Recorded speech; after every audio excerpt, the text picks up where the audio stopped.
Welcome back, everyone, and a happy St. Paddy's Day. Of course, there are some traditional foods that go along with the holiday, but today we're talking the benefits of green foods. Joining us this morning from Gunderson Health System is registered dietitian Valerie Pampuch. And Valerie, thanks for joining us this morning.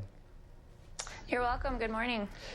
So green foods, we're not talking about the stuff that you might find at, some restaurants as kind of a novelty this holiday. We're not talking about the foods that are artificially dyed green, are we? No, not this time, although they do boost our mood and they're fun. So what kind of green foods are we looking at then? The natural kind, the green leafy vegetables that have all the vitamins and minerals and the oh-so-fun fiber.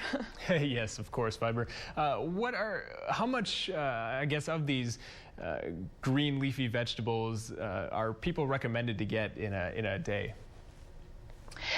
I'd say from 3 to 6 cups a day. It depends if they're cooked or fresh. So clearly you can have a smaller amount if they're cooked down. But you want to have like half of your plate, at every meal be half fruits and vegetables. So a smaller amount if they're cooked down. What's the nutritional difference between the cooked and raw vegetables? You really don't lose a lot of nutrient value when you cook things, unless you're boiling it or cooking it way too long. Right, so just an important way to, make sure you get those nutrients in your diet. How do people, this is, green leafy vegetables, especially with kids, are always a tough way to eat, tough thing to get kids to eat. Is there some way you can try to incorporate them to make them tastier? Well, it definitely helps if the parent is having the vegetables as well. It makes it a little bit less intimidating.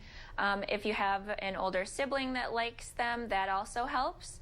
But, maybe season it a little differently or, try to make it fun. Just important to get those foods into the diet. What are some of the top, green leafy vegetables that you recommend? Spinach and kale are really great. The darker the better. Then you know that they're going to have more vitamin K or vitamin B and those omega-3s. Yes, always just good to keep in mind, and always not only green, but having more color on your plate is always better, isn't it? Right. You always want to think variety, so we can't just eat all green things. So we want to have a lot of different color, lean proteins, and whole grains as well. Of course. Maybe today, though, a day to especially boost the amount of greens you have on your plate. Right. All right. Thanks for joining us this morning, Maybe a green Valerie. beer, too. And we'll